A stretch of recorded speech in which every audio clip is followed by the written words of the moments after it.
खुदावंद मसीह यसू में मेरे अजीजों, मैं खुदावंद मसीह यसू के जिंदा मुबारक नाम में आपको सलाम अर्ज करता हूं। आप सबका स्वागत करता हूं इस आराधना में सम्मिलित होने के लिए। हम परमेश्वर का धन्यवाद करते हैं कि आज हम सन 2021 के पाम संडे की आराधना में सम्मिलित हुए हैं। इस जीवन के लिए, इस अच्छे समय के लिए परमेश्वर का धन्यवाद करते हैं। हम सब के लिए हमेशा प्रार्थना करते हैं कि प्रभु का अनुग्रह सब पर हमेशा बना रहे। अजीजों, आज जो कलाम का हिस्सा है, आप मेरे साथ अपनी बाइबल में निकालें। लूका रचित सुसमाचार 19 अध्याय और 37 पद से 44 पद मैं आपके सामने पढ़ूंगा। और जब वो शहर के नजदीक जैतून के पहाड़ के उतार पर पहुंचा तो शागिर्दों की सारी जमायत उन सब मौजज़ों के सबब से जो उन्होंने देखे थे खुश होकर बुलंद आवाज से खुदा की हमद करने लगी कि मुबारक है वो बादशाह जो खुदावंद के नाम से आता है। आसमान पर सुलह और आले में बाला पर जलाल। भीड़ में से बाज फरीसियों ने उससे कहा, उस्ताद, अपने शागिर्दों को डांट दे। उसने जवाब में कहा, मैं तुमसे कहता हूं कि अगर ये चुप रहें तो पत्थर चिल्ला उठेंगे। जब नजदीक आकर शहर को देखा तो उस पर रोया और कहा, काश के तू अपने इसी दिन में सलामती की बातें जानता, मगर अब वो तेरी आंखों से छिप गई हैं। क्योंकि वो दिन तुझ पर आएंगे कि तेरे दुश्मन तेरे इर्द मोर्चा बांधकर तुझे घेर लेंगे और हर तरफ से तंग करेंगे और तुझको और तेरे बच्चों को जो तुझ में हैं जमीन पर दे पटकेंगे और तुझ में किसी पत्थर पर पत्थर बाकी ना छोड़ेंगे, इसलिए कि तूने इस वक्त को ना पहचाना जब तुझ पर निगाह की गई। खुदा की बड़ी बरकत उसके पाक कलाम के पढ़े जाने और सुने जाने पर हो। आमीन। आइए दुआ करें। खुदावंद मसीह यसू में हमारे प्यारे बाप आसमानी, ये वक्त है तेरे जिंदा और मुबारक कलाम पर मनन करने का। पिता परमेश्वर, हम में से हर एक को पाक रूह का मसा इनायत फरमा कि हम पवित्र आत्मा की अगुवाई में होकर तेरे पाक कलाम को सुने, समझें, सीखें और इसको अपनी जिंदगियों में जज्ब करें। आसमानी बाप, हम दुआ करते हैं कि जब ये वचन का बीज हमारे दिल की जमीन पर गिरता है तो हमारी जिंदगियों में और हमारी रूहों में जड़ पकड़े और बहुत सा फल लाए। आसमानी बाप, जब हम तेरी संगति में हैं तो उससे इल्तिजा है हमारे चारों तरफ अपने पाक फरिश्तों की सेना का बाड़ा बांधना कि शैतान की कोई भी शक्ति हमें तेरी संगति से जुदा ना कर पाए। प्यारे आसमानी बाप, ये कलाम हमारी जिंदगियों में हर तरह से पेवस्त हो और हम तेरी मोहब्बत और तेरे अनुग्रह की पहचान में और आगे बढ़ सकें। खुदावंद, अपनी जिंदगियों को तेरे अख्तियार में देते हैं और इस दुआ को तेरे प्यारे और इकलौते बेटे और अपने निजात देने वाले खुदावंद यसु मसीह के जिंदा और मुबारक नाम के वसीले से मांगते हैं। सुन और कबूल कर ले। आमीन। एक बार फिर परमेश्वर का धन्यवाद करते हैं सच्ची संगति, अच्छे वक्त के लिए, खास तौर से इस मुबारक घड़ी के लिए जब हम खुदावंद के पाक और जिंदा कलाम पर मेडिटेशन करने के लिए यहाँ पर इकट्ठे हुए हैं और पवित्र आत्मा की अगुवाई में होकर हम कलाम की बातों पर आज फिर एक बार ध्यान देंगे। अभी जो पाक कलाम का हिस्सा मैंने आपके सामने पढ़ा, मुकद्दस लूका रसूल की इंजील 19वां बाब और 37 आयत से 44 आयत तक, इसकी 41 आयत को आप देखें। मैं दोहराऊंगा और फिर इसी पर आज बातचीत करेंगे। 41 आयत में लिखा है, जब नजदीक आकर शहर को देखा तो उस पर रोया। और इस आयत का आगे का हिस्सा है और कहा, लेकिन सिर्फ हम इतना ही ध्यान में रखें कि जब नजदीक आकर शहर को देखा तो उस पर रोया। जब खुदावंद मसीह यसू नजदीक आया तो उसने शहर पर नजर की और रोया। लूका 19, Luke 19 and verse 41, English version भी दोहरा रहा हूं मैं, यहां पे लिखा, now as he drew near he saw the city and wept over it. जब नजदीक आकर शहर को देखा तो उस पर रोया। सिर्फ इस हिस्से पर आज मेडिटेशन करेंगे। अजीजों, अगर आपको याद है, गुज़िश्ता साल, पिछले साल मैंने इसी हिस्से को पढ़ा था और लूका 19 और 40 पद पर हमने मेडिटेशन किया था, जहां पर खुदावंद मसीह यीशु ने फरीसियों की इस बात पर कि अपने शागिर्दों को कहे कि चुप रहें, यह जवाब दिया था कि अगर ये चुप रहें तो पत्थर चिल्ला उठेंगे। पिछले साल हमने इस पद पर 40वें पद पर मेडिटेशन किया था। आज 41वां पद हमारे सामने है, जहां पर लिखा है कि जब नजदीक आकर शहर को देखा तो उस पर रोया। खुदावंद मसीह यीशु आज के दिन यरूशलेम में एक राजा की तरह एंटर करता है। एक शाहाना दाखिला उसका यहां पर बाइबल में बताया गया है। इस दिन को हम, जो आज का दिन खजूर का इतवार या पाम संडे, इसे हम ट्रायम्फल एंट्री के नाम से भी ऑब्जर्व करते हैं। विजय प्रवेश यानी प्रभु यीशु मसीह का विजय प्रवेश।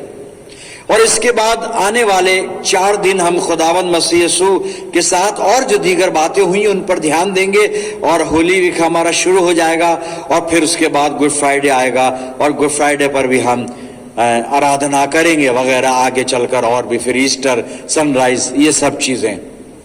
लेकिन आज जब हम खजूर के इतवार की इबादत में बैठे हुए हैं और ये वर्ष मैंने आपके सामने रखी है, लूका 19 और 41 पद के, जब प्रभु यीशु मसीह उस शहर यरूशलेम के नजदीक आया तो उस पर रोया।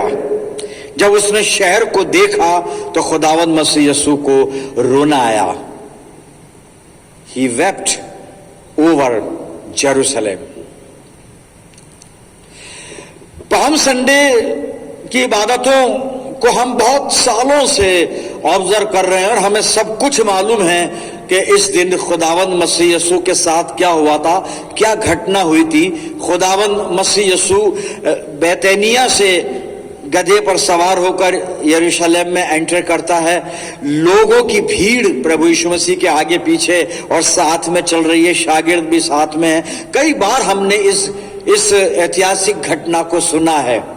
थोड़ा सा दोहरा रहा हूं ताकि थोड़ा सा मंजर हमारे सामने आ जाए, नजर के सामने आ जाए कि खुदावंद मसीह यीशु जब गधे के बच्चे पे सवार होकर यरूशलेम में दाखिल हुआ है, और यहाँ लिखा है कि जैतून पहाड़ की ढलान से जब उतर रहा था, तो वहां की घटना लूका ने लिखी है।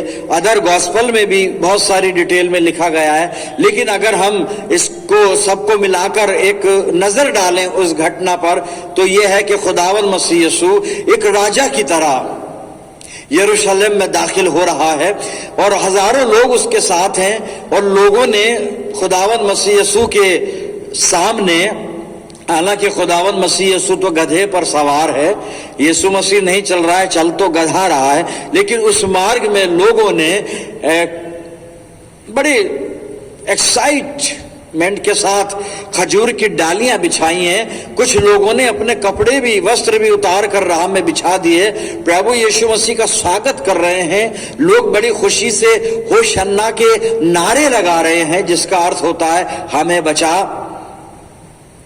ये सारी चीजें और इन बातों पर हम पिछले गुज़िश्ता सालों में मेडिटेशन कर चुके हैं, मैं उसको दोहराऊंगा नहीं बार बार।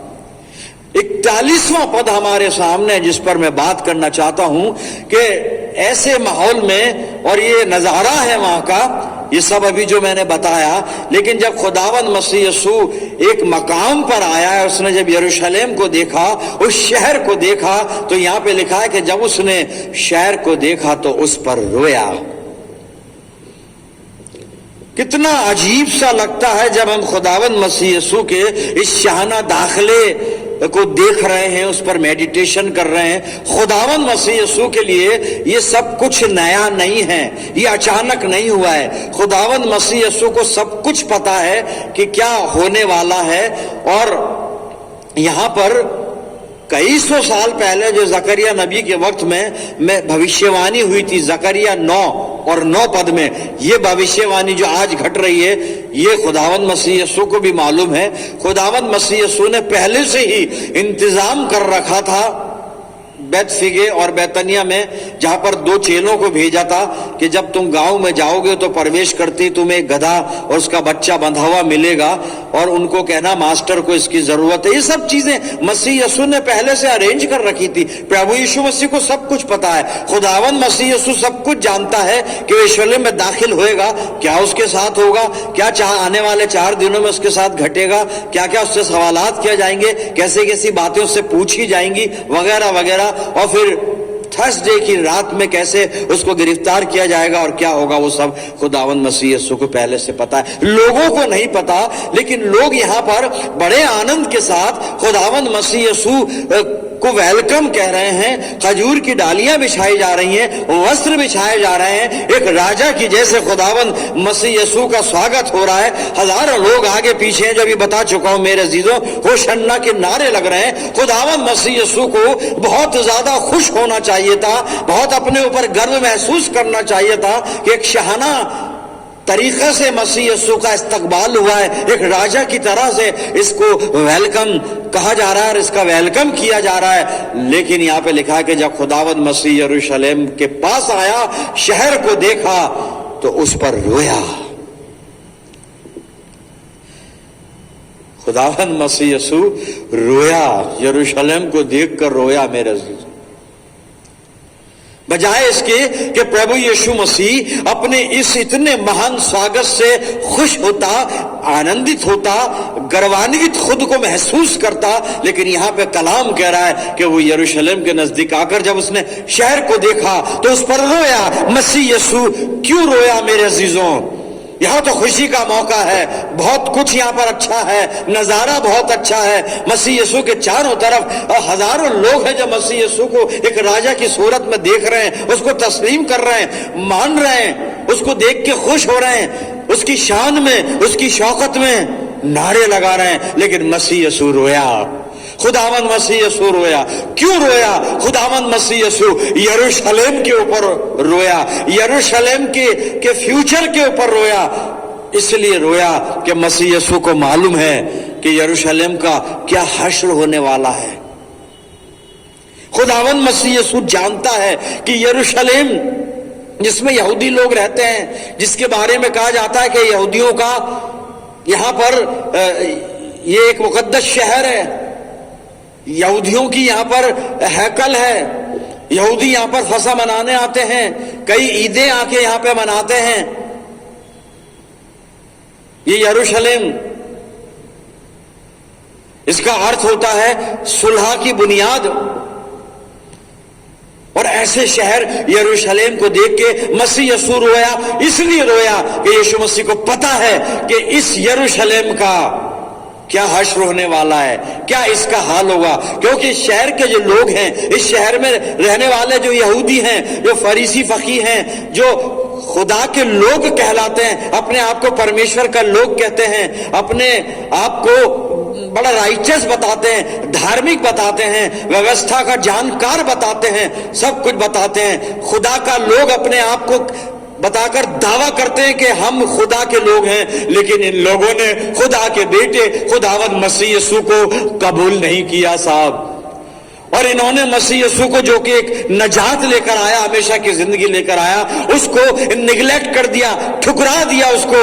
इसलिए मसीह यीशु जानता है कि इस शहर का क्या हश्र होने वाला है। क्योंकि ये शहर वो शहर है जहां के लोग हैं तो खुदा के लोग हैं, तो धार्मिक लोग, दिखने में धार्मिक हैं, लेकिन ये लोग गुनाहगार लोग हैं।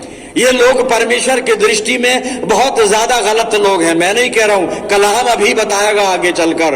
और ऐसे लोगों का हश्र जो है वो खराब होता है। क्योंकि पिछले गुज़िश्ता दिनों में हम जो लैंड सीजन में थीम लेकर चल रहे हैं, वो थीम यही बता रहा है। क्योंकि परमेश्वर हर एक काम का और हर एक गुप्त बात का, चाहे वो भली हो या बुरी, न्याय करेगा। मसीह यीशु यरूशलेम के न्याय को देख रहा है। वो न्याय यीशु मसीह की आंखों के सामने है कि इस शहर के लोगों ने, इन यहूदियों ने मेरा अंगीकार नहीं किया, मुझे कबूल नहीं किया, इसका हश्र बुरा होने वाला है। इसलिए मसीह यीशु रोया मेरे अजीजों, क्योंकि शहर की जो खुराफातें हैं, शरारतें हैं, जो इसकी जो बदकारियां हैं, वो खुदा जानता है, खुदा के सामने है, और मसीह यीशु भी जानता है। और हर एक बदकार का हश्र तो बुरा होता है, ये कलाम बता रहा है। और उसके हश्र को देखकर जो लोग नहीं देख रहे हैं, वो हजारों लोगों की भीड़ नहीं देख रही है, मसीह यीशु के चेले भी नहीं जानते कि इस शहर का क्या होने वाला है, इस हैकल का क्या होने वाला है, जिसको हिंदी में हम मंदिर कहते हैं। कोई नहीं जानता, मसीह यीशु जानता है, और जानता है इसीलिए वो रोता है। और रोकर उसने कुछ आगे कहा है, हम वो आगे बातचीत करेंगे, लेकिन पहले मैं आप यरूशलेम के बारे में मैं आपको बता दूं। जैसा मैंने अभी अर्ज किया कि यरूशलेम की बदकारियां खुदा देख रहा है, मसीह यीशु देख रहा है। तो बता दूं, यरूशलेम की तारीफ में कलाम कुछ कह रहा है। क्या कह रहा है? आइए मैं हवाला पढ़ूंगा, यिर्मयाह नबी की किताब आप मेरे साथ निकाल लीजिए, 4 अध्याय और 14 पद सुनिए। हे यरूशलेम, अपना हृदय बुराई से धो, खुदा कह रहा है। आई यरूशलेम, अपना हृदय बुराई से धो कि तुम्हारा उद्धार हो जाए। तुम कब तक व्यर्थ कल्पनाएं करते रहोगे? ये पहली तारीफ, वो हश्र जो है ना, इसमें छुपा हुआ है। अब आप समझ गए इसकी बदकारियां। खुदा के लोग अपने आप को कह रहे हैं, अपने आप को धार्मिक बताते हैं, अपने आप को व्यवस्था का जानकार बताते हैं, लेकिन हालत यह है कि खुदा कह रहा है यहां पर कि तू अपनी बदकारियों को धो, व्यर्थ कल्पनाओं को दूर कर। आगे और बताऊंगा आपको मैं जी। यिर्मयाह 6 और 6 से 8 पद और इसकी तारीफ सुनिए। सेनाओं का यहोवा तुमसे कहता है, वृक्ष काट काट कर यरूशलेम के विरुद्ध मोर्चा बांधो।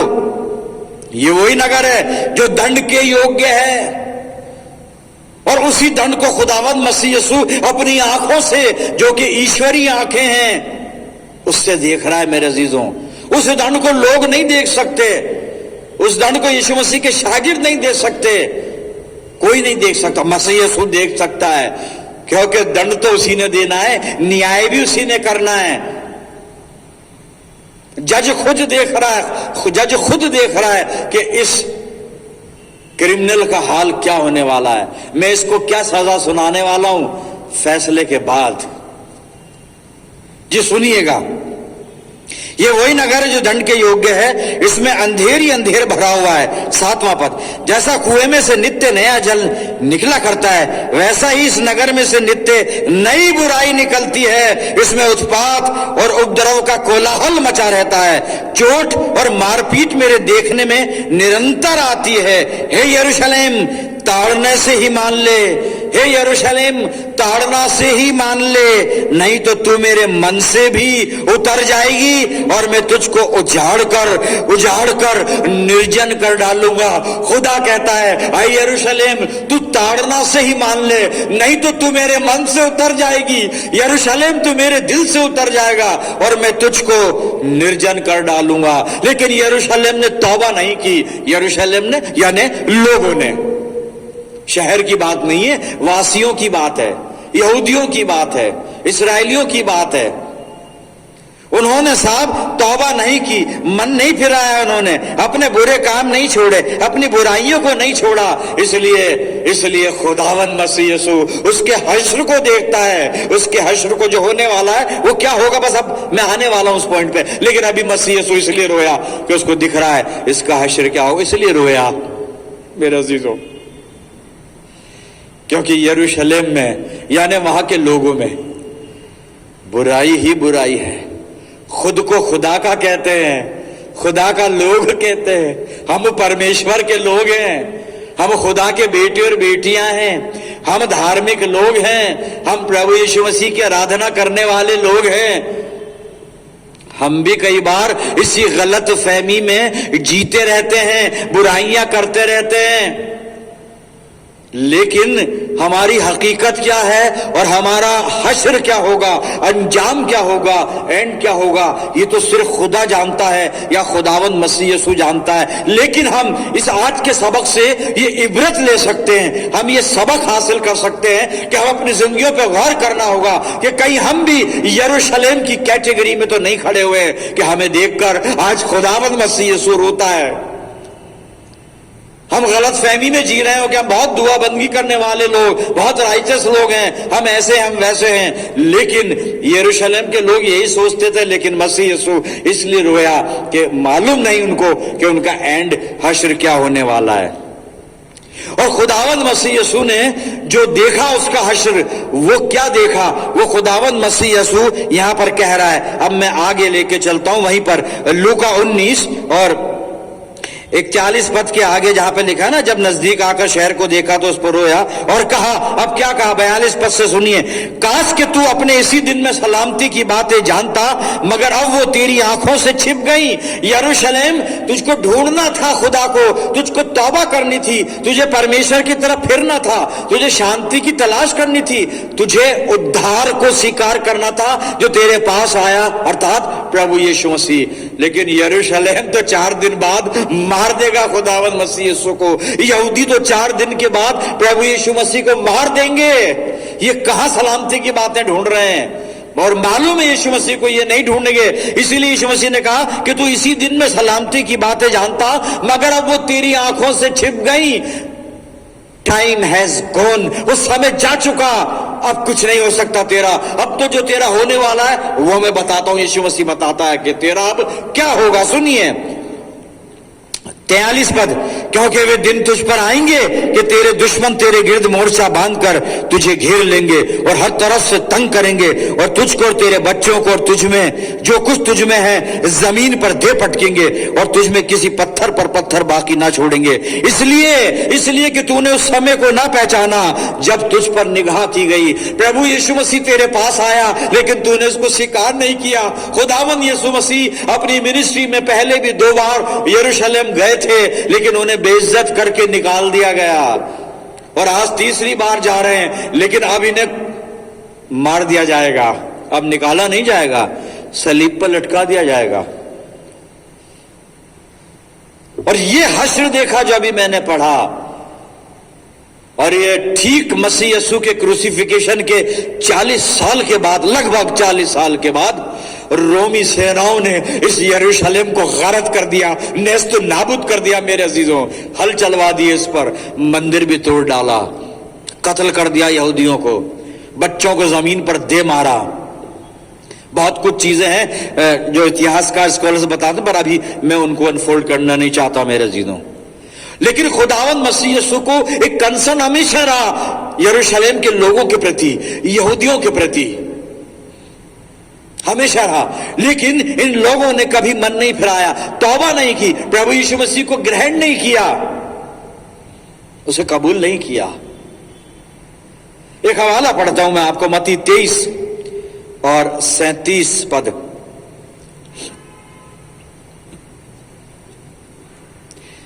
सुनिएगा, खुदावंद मसीह यीशु यरूशलेम के लिए क्या कहते हैं, जिसको देख के यहां पे रो रहे हैं।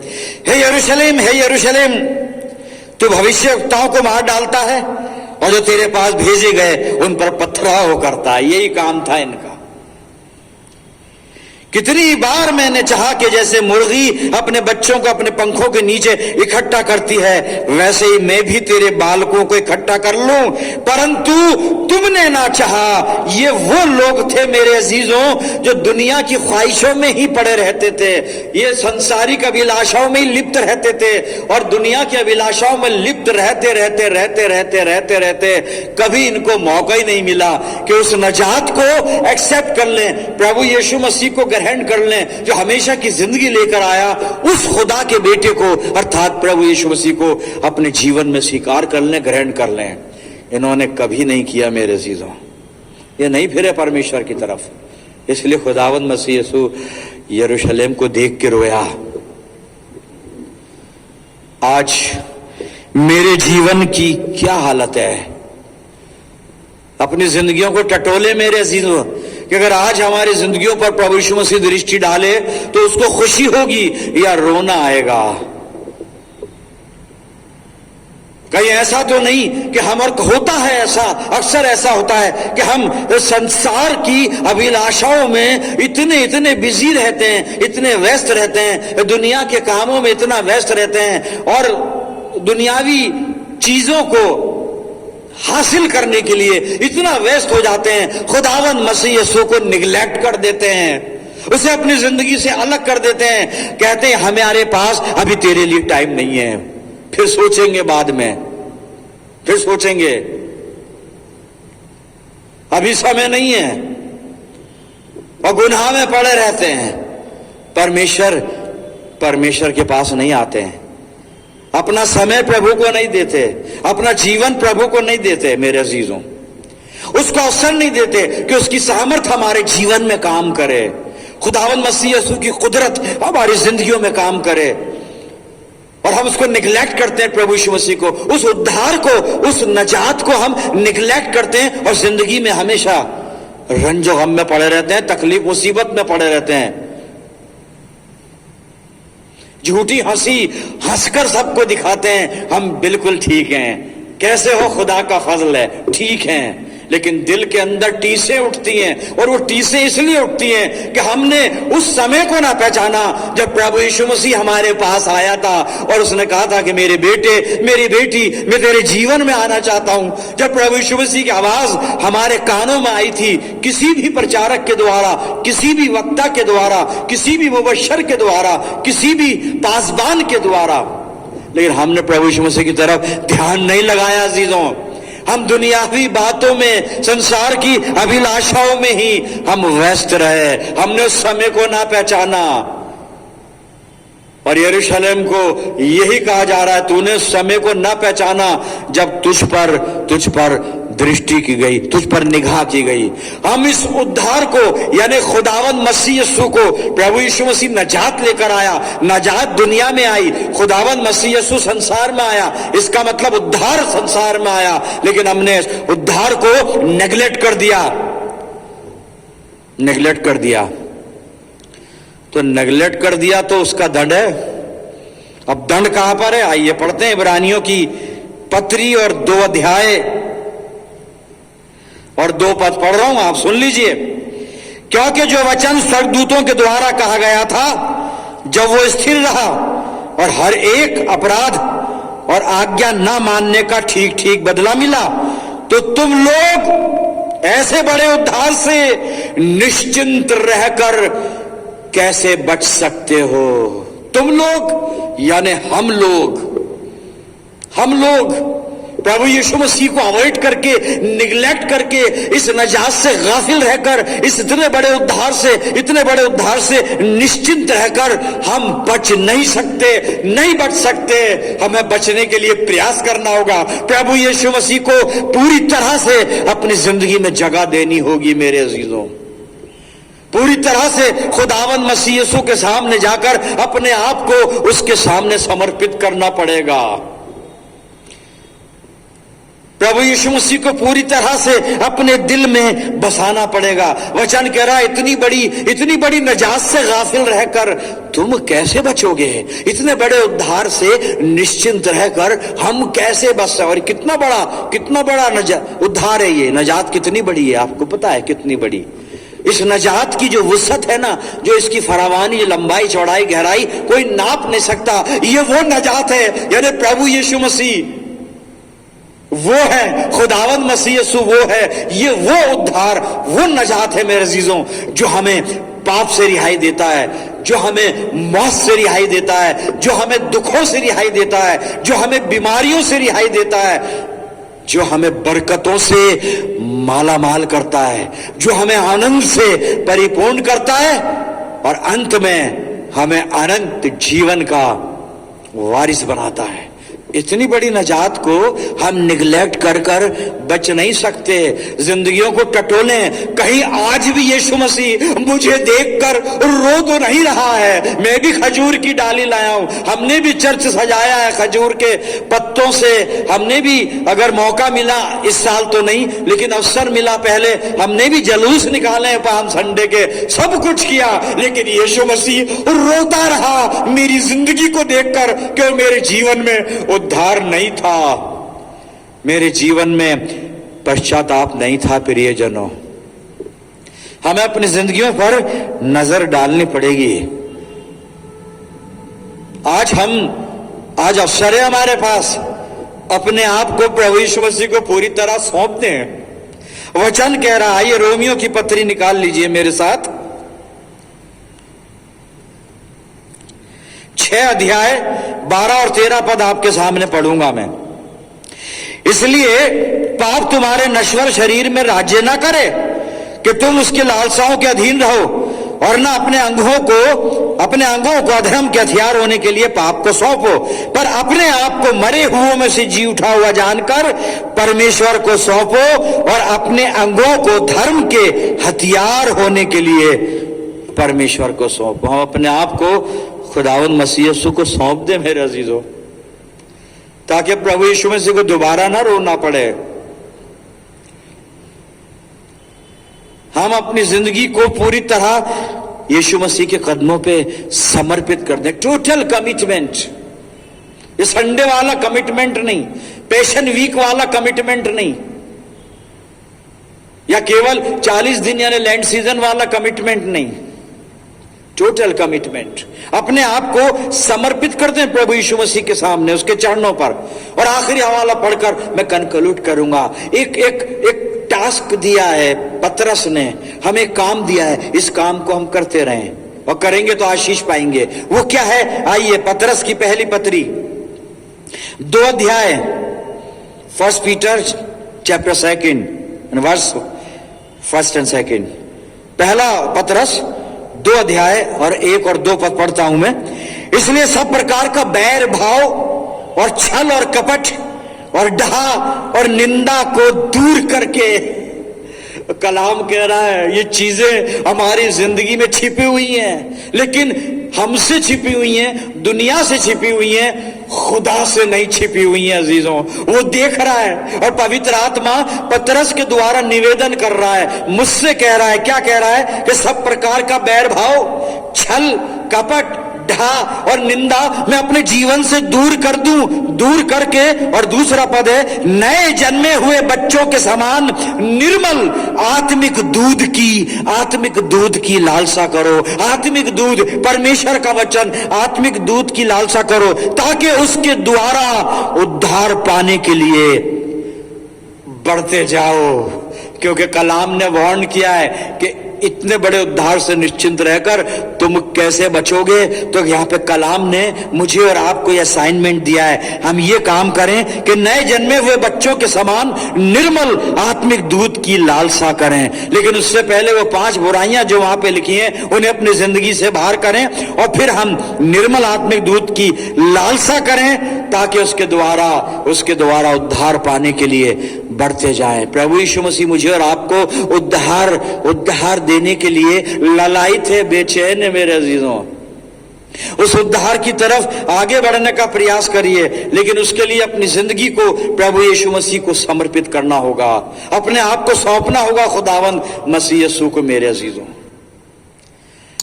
परमेश्वर इस वचन के द्वारा हम सबको आत्मिक आशीषों से परिपूर्ण करे। आइए हम परमेश्वर की अगुवाई पाने के लिए दुआ करें। खुदावंद मसीह यीशु में प्यारे आसमानी बाप, धन्यवाद करते हैं जीवित वचन के लिए प्रभु जी, जो हमारा मार्गदर्शन करता है, जो आत्मिक जीवन में हमें जीने के तौर तरीके सिखाता है। आज तेरे कलाम ने हमें एक बार फिर आगाह किया है, वार्न किया है कि हम इतने बड़े उद्धार को गफलत में ना गवा दें, बल्कि इस उद्धार को पाने के लिए आत्मिक दूध, जो कि निर्मल आत्मिक दूध है, उसके द्वारा उद्धार पाने के लिए आगे बढ़ते जाएं।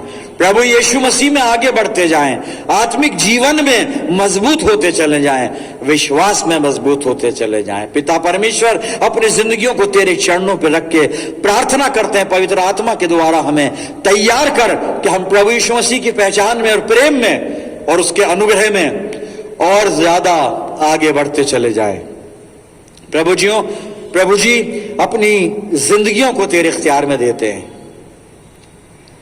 मैं प्रार्थना करता हूं जितने लोग दुआ में मेरे साथ जुड़े हुए हैं, इन सब अजीजों पर तेरी शफकत, रहमत, बरकत का साया हमेशा बना रहे। खुदावंद, हम में से हर एक को आत्मिक आशीषों से परिपूर्ण करना। हम दुआ करते हैं प्रभु जी इस समय पूरे विश्व के लिए, संसार के लिए। कोरोना की दूसरी लहर जबकि खुदावंद फिर से स्टार्ट हुई है, पर हमारी दुआ है कि मसीह यीशु के नाम में इस महामारी को पूरे विश्व से समाप्त कर। दयालु पिता, अपनी जिंदगियों को, अपना सर्वस्व तुझे सौंपते हुए हम इस प्रार्थना को तेरे प्यारे इकलौते पुत्र, अपने उद्धारकर्ता और उद्धार देने वाले प्रभु यीशु मसीह के जिंदा और मुबारक नाम के वसीले से मांगते हैं। सुन और कबूल कर ले, आमीन। अब हमारे प्रभु यीशु मसीह का अनुग्रह, पिता परमेश्वर का प्रेम, पवित्र आत्मा की सहभागिता हम सब के साथ, समस्त विश्वासियों के साथ, हमारी सब कलीसियाओं के साथ अब से लेकर हमेशा तक होती रहे, आमीन।